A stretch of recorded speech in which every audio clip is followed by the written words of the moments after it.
હસો મિત્રો, હસો. આ મોંઘવારીમાં સસ્તું આની સિવાય કાંઈ નથી બાપા. બીજું તમે કાંઈ નહીં કરી શકો, હસો. હમણાં રૂપાલા સાહેબને અમે જાંબુડા કાર્યક્રમમાં આવ્યા હતા ને ત્યારે ગાડીમાં સાંઈરામભાઈ મહેશભાઈ ચર્ચા થઈ કે આપણે 3 વસ્તુ માયાભાઈ એ કાર્યક્રમો સાહિત્યકારો કરી શકશે. એક ગોખીરો, એ બંધ કરો. એક ગંદકી, આ 2 વસ્તુ, અને એક ગોબરાય. તો ગોકીરો કયો કે ગોકીરો એક માણસ કાંઈક શબ્દ બોલી જાય એટલે અત્યારે જે આ વોટ્સઅપમાં આવ્યું છે એનું નાનું એવું ટુકડો કરી અને સમાજમાં મૂકી દે અને એને ન જોયા વગર હજારો માણસો ખોટા ખોટા ગોકીરા કરીને અથવા તો એક કોઈ પણ સમાજના એમ કહેવાય કે આંદોલનો ઊભા થઈ જાય અને રાષ્ટ્રનું અનેક ગણું નુકસાન થતું હોય, એ આપણે ગોકીરો બંધ કરવાની જરૂર છે. જ્યાં સુધી આ દેશમાં ખોટો ગોકીરો બંધ નહીં થાય, ગંદકી કઈ ઈર્ષાની ગંદકી. એક અધિકારીએ સારું કામ કર્યું, એને સારી રીતે બિરદાવ્યા. એક કલાકાર સારું બોલી ગયો, એને સારી રીતે બિરદાવ્યા, તો બીજાના મગજમાં ગંદકી પેદા થાય. બસ એ ગંદકી માલી મારે ને તમારા આ સ્વચ્છતા અભિયાન છે આપણા દેશનું. મગજમાલી ગંદકી કાઢી નાખો અને એક ગોબરાય મન ભાવે ત્યાં ગમે એવા નિવેદનો આપી દેવા. આ 3 વસ્તુ આ દેશમાંથી નીકળી જાય તો હિન્દુસ્તાન તો સારે જહાં પે અચ્છા. આખા એક આ વસ્તુ તો છે જ, પણ આ 3 વસ્તુ આપણા માલી જો નીકળી જાય આપણા જીવનમાંથી તો ખરા અર્થમાં કુંભકર્ણ, રાવણ અને મેઘનાથનું દહન છે.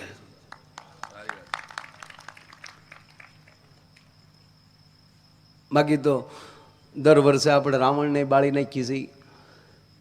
એ તો રામે માર્યો તે બાળી એ કોણ, નકર તે વર્ષે આમાં કોઈ નહીં રાવણ સામે જવાની. એ તો રામે ગોબો ઉપાડી લીધો એટલે આપણે અત્યારે જઈએ છીએ, હાલો રાવણ બાળી આવીએ. રાવણ બોલ્યો હમણાં કે આમાં રામ કોણ છે, એ તો કયો. તો બધા ભાલા પાસા લઈ લીધા. આ તો એને માર્યા એટલે અમે આવ્યા હતા. રામ વગર રાવણ મરી નહીં શકે. આપણે રામ થયા વગર છૂટક્યો નથી. રામ એટલે આપણી અંદર આપણા પોતાનું એક સત્ય હોય તો જ મને તમને જીવવાની મજા આવે. બાકી તો આપણે તો ગમે એમ દેકારો કરવો છે. સારું ડાકલું વગાડે રાવળદેવ સાહેબ, એ શિવનું ડમરું છે, એની સામે ખોટું કોઈ ન ધૂણતા. દેવની તો એની તો એક એનો ધર્મ છે ડાક બજાવવો હોય. પણ આપણે તો ઘણા હાકળું લઈને ખોટા ખમા. એક જણ ધૂણતો હતો ને આખું ગામ જોતું હતું, તે એક જણે નોખી જમાવી, બોલો, વગર દાખલા મળ્યો ધૂણવા. ખમા હા ગામના ન્યા ગયા, ગામે જોવું જ છે. ન્યાજીને પૂછ્યું કોણ છો? તા કે હરખો. એનું નામ તો હરખો જ હતું. કોણ છો? તા કે હરખો સાવ. તા કે હરખો તો શોધ. તા કે આ સો વાત તે. તક તો ધૂણો હું કામ? તક ન્યા નહોતું દેખાતું, ત્યાં નોખું જમાવ્યું. આમાં અમુક સમાજમાં એવા છે એને એ કોઈનું ન જોઈએ કે તે નોખું જમાવે છે સાહેબ. નહીં, નોખું જમાવાનું બંધ કરી આ દેશને એક તાતણે બાંધવાની વાત છે. એક બેન ધૂણતા હતા, ખમા.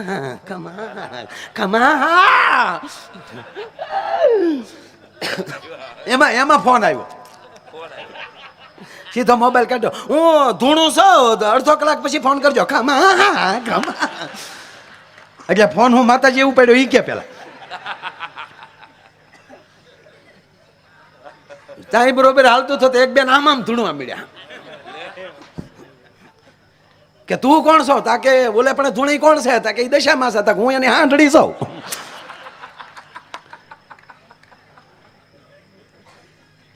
નિરણ નાખ્યા વગરના વૈયા આવ્યા છે.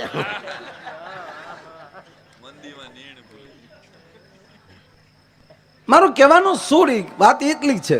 જો આપણી નિયમ આપણે અમુક કામ એવું કરીએ છીએ કે માની લો કે કોઈ દિવાલ ઉપર લખ્યું હોય કે આ દિવાલ ઉપર કોઈએ કાંઈ લખવું નહીં, આ પહેલો જ ભંગ એણે કર્યો છે. એ લખાણું છે ત્યારે ત્યાં કાંઈક થયું છે.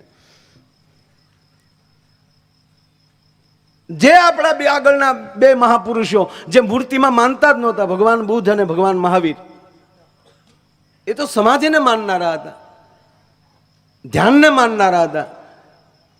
આજ તમે જોઈ લો વધારેમાં વધારે મૂર્તિ હું કામ, કારણ કે એ મહાપુરુષો આપણને ગમ્યા છે એટલે એની પ્રતીક રાખવા માટે આપણે ઈ ભૂલાઈ ગયું કે એને મૂર્તિને ના પાડી મનમાં આપણે એને યાદ કરો, પણ નહીં રહી શકે. શું કામ? કારણ કે આવા મહાપુરુષોને જગત સ્થાપિત પાછા કરશે.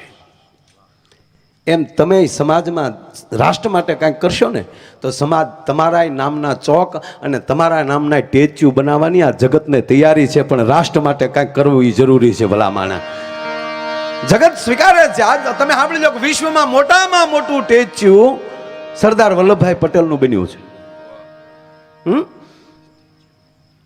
Statue of unity.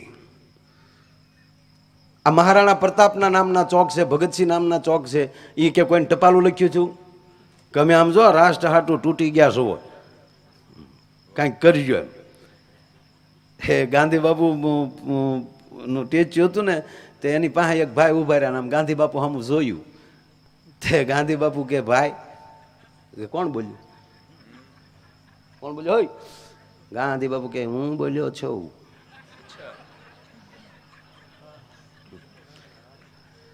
સાહેબ ગાંધી બાપુને ખીચો હતો, એને ખીચો નહોતો.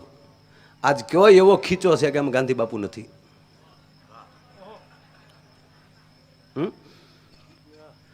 બધાયના ખીચામાં વાસ કરવો હોય ને તો પેલા પોતાને ખીચા નાબૂદ કરવા પડે.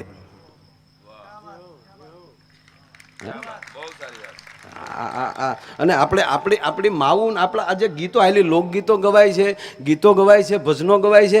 સાહેબ એ આ દેશની એક સંસ્કારની ધરોહર છે. આ હાલરડા કઈ નાખી દેવા જેવી વસ્તુ નથી. અમારા સાયરામભાઈ હાલરડાનો આખો કાર્યક્રમ રાખ્યો, સ્પર્ધા. હાલરડા ક્યાં ક્યાં સમાજમાં કેવા કેવા હાલરડા ગવાતા હતા. અને કાંઈ ન હોય હાલરડામાં, કોઈ ના આવડતું, ઝૂંપડામાં જીવનારી માં ખાલી સાહેબ હા હા હા. આ શું છે? એક ભાઈ મને કે આ હાલરડું ગાયતા છોકરું હુંય શું કામ જાય?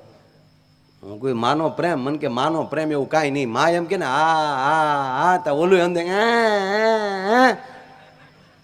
તો માએ કે હા હા હા, તો પછી છોકરું કંટાળી જાય. કેટલું સ્પર્ધામાં રહેવું, હાલો હુઈ જાય એમ.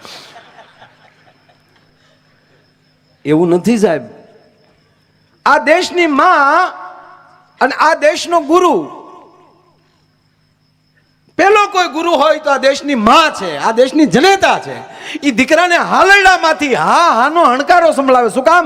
બેટા જગતમાં મોટો થા ને હકારાત્મક રહેજે, નકારાત્મક થતો નહીં, પોઝિટિવ જ રહેજે. એટલે પહેલેથી હા હા હા આ જગતમાં હકારાત્મક બનજે. અને એ જ દીકરા પાછો સદગુરુના ચરણે વયો જાય તો ભજનમાં જીરે લાખા તાકે હા હા હા.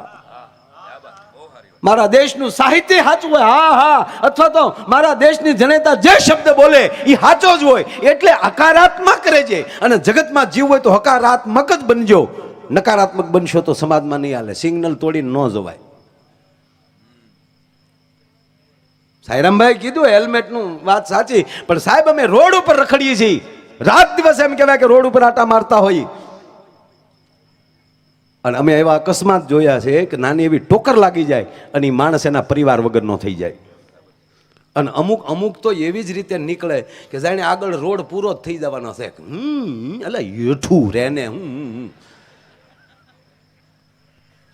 શીભડા ઘોડે શેપાઈ જાય આગળ.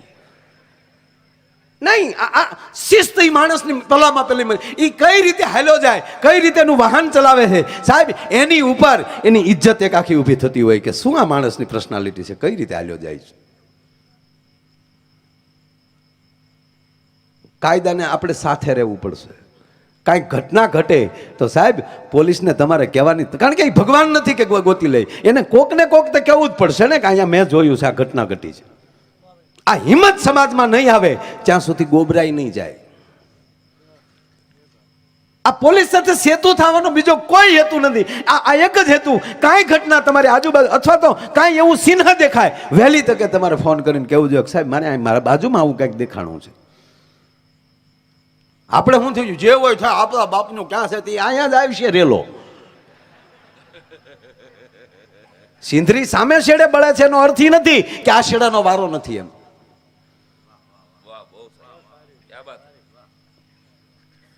નહીં, હું જ કરીશ. હું ભારતનો માણસ, હું ભારતનો ટેક્સ બરાબર, સરકારની ચોરી કરી ભગવાનની ચોરી કરી કહેવાય. હું એની ચોરી નહીં કરું.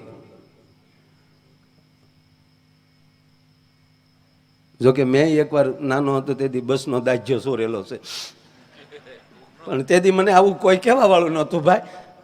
પણ એ તો મારે ઓલી સિલેટને ઓલી સાફ કરવાની હોય ને સિલેટ, પણ મને એ માંગડાવાળાને જેમ બરસી ખૂટતી હતી, એ મને ખૂટે છે. અરે રે મેં એ દાજ્યો સોર્યો હતો. અને એનું વળતર દેવા માટે મારે દ્વારકા ધજા હતી. એટલે સાહેબ મારી ધારું તો કેટલાય મિત્રોની લક્ઝરી બસું છે, કદાચ એમ કહેવાય એના ડીઝલે આવી અને મારા મહેમાનોને દ્વારકા મૂકી જાય, પણ એ એસટી બસું બાંધી હતી. શું કામ? એ બાને મારું ઓલું દાજ્યાવાળું જો દેવાઈ જાય ને તો એના ઋણમાલી નીકળી જવાય. આ દેશમાં આ ભાવના સાથેનો એક એક હેતુ હોવો જોઈએ. બાકી ધૂણતા મને આવડે. જો ધૂણે છે બધા ખોટા છે એવું વાત નથી હો, એમાં કાંઈક તો છે જ. તે દેવી ભાગવતમાં એનો આખો ઉલ્લેખ છે, શક્તિપાત થાય પણ કે બધાય ન થાય. આ મેવાડમાં જેટલા હોય એટલા બધા થોડા પ્રતાપ હોય. હે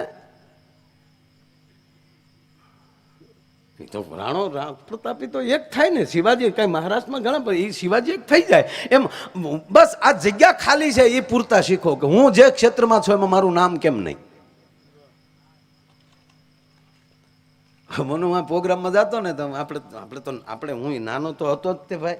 તમારો જેમ નાની ઉંમરમાં જન્મ છો ને એમ અમારે નાની જ ઉંમરમાં સાઈરામભાઈ જન્મ છે. તો અમે કઈ ડાઘાથી નહોતા આવ્યા ક્યાં.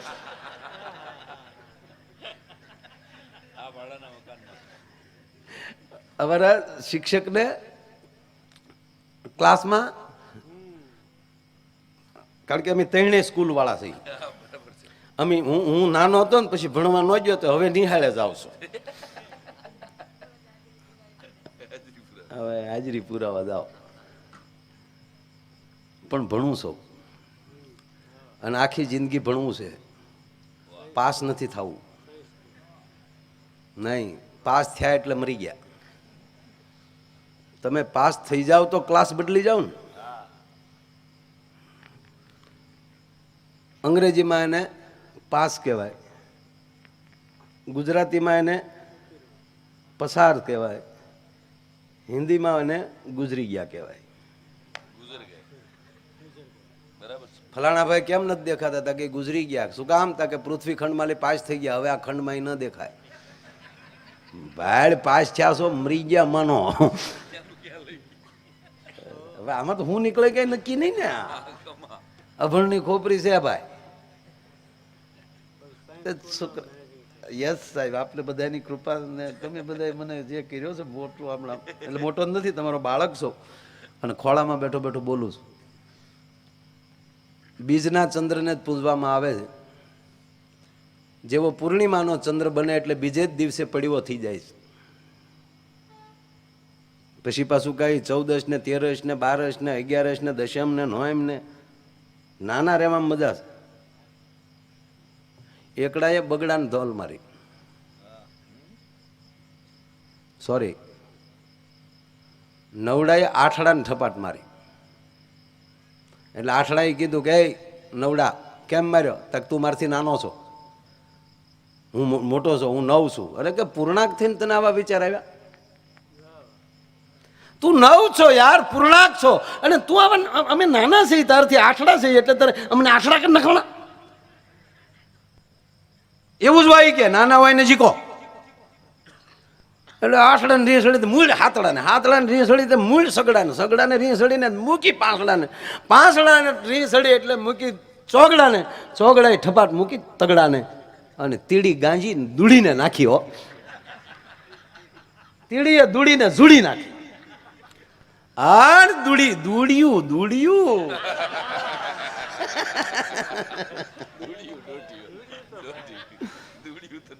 દૂડિયું તો બબે બબે બીડીયુંની ઝૂડિયું પી જાય.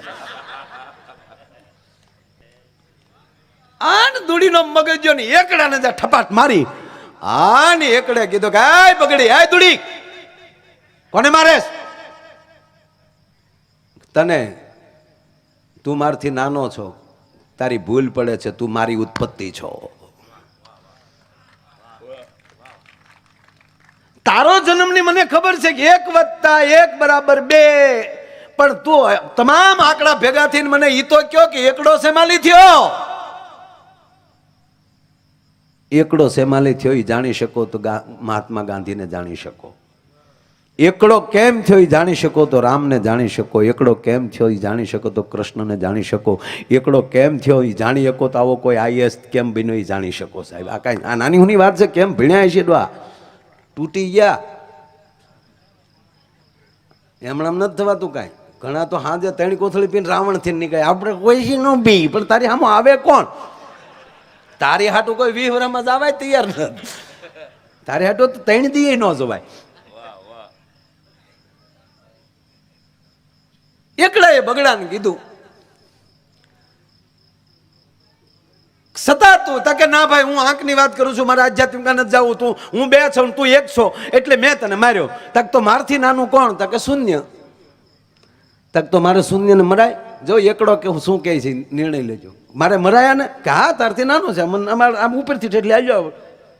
ઓલા છોકરાને એને બાપાએ માર્યું. લેશન બેશન નહીં કર્યું, સ્કૂલમાં તોફાન કરતા એને બાપાએ એક ઠપાટ મૂકી. એટલે છોકરે કીધું એ બાપા બાપ થતા શીખો, સીધા ઘા કરી લ્યો છો. અરે તોફાન કર્યા મારું નહીં. તક તમે તોફાન કરતા જ્યારે તમારા બાપા મારતા અરે તોડી નાખતા. તક તમારા બાપા તોફાન કરતા જ્યારે દાદા મારતા હતા અરે એ તોડી નાખતા. તક એ મારા દાદા તોફાન કરતા એના દાદા એને ઠપાટ મારતા અરે કે તોડી નાખતા. પણ તું કહેવા હું માગે? તક જાણવા માંગુ છો કે આવી ઝપાઝપી આપણી પેઢીમાં કેટલા વર્ષથી હાલે છે.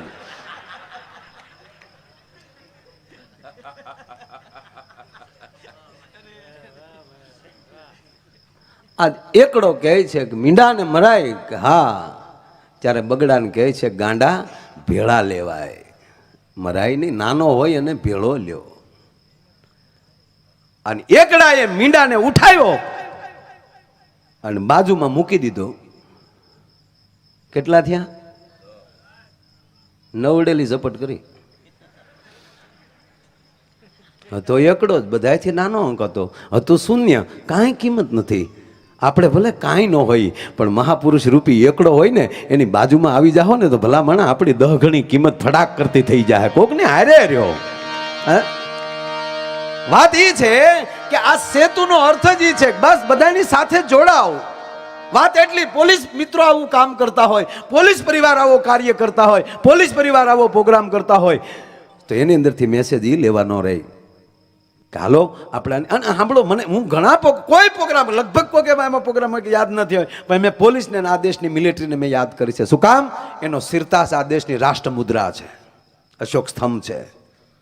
સીએમ હોય પીએમ હોય બધા આપણા માટે પ્રણામ છે પણ એનો સિરતાજ અશોક સ્તંભ ન બની શકે. સત્યમેવ જયતે આનો સિરતાજ ઈ છે. અને મિલિટરી છે એ આ દેશનો મુંગટ છે. સાંભળી લ્યો. અને મારી પોલીસ છે ને એ તો આ દેશના વાઘા છે. એને કાંઈક થાય ને તો આપણે ઉઘાડા થઈ જાવ ભલામણા. એની સાથે રહેવું પડે મારે ને તમારે. આ દેશનો યુવાન પોલીસમાં ભરતી થતો હોય કે આ દેશનો યુવાન મિલિટરીમાં ભરતી થતો હોય તો સાહેબ એટલો પગાર તો મિલિટરીનો યુવાન જે ન્યાલીને પગાર મળે છે ને એ એટલું તો અહીંયા ગમે એ રીતે કમાઈ શકવાની આ દેશમાં તાકાત છે. પણ એ માટે નથી જતો. ભગવાને જ એને એ રીતે મોકલ્યો હોય છે કે જે ખાતાનો જીવ હોય ને એ ખાતામાં જીનવીઓ જાય છે. એને અસ્તિત્વનું આ બધું નિર્માણ છે. એની સાથે આપણે જોડાવવું પડે.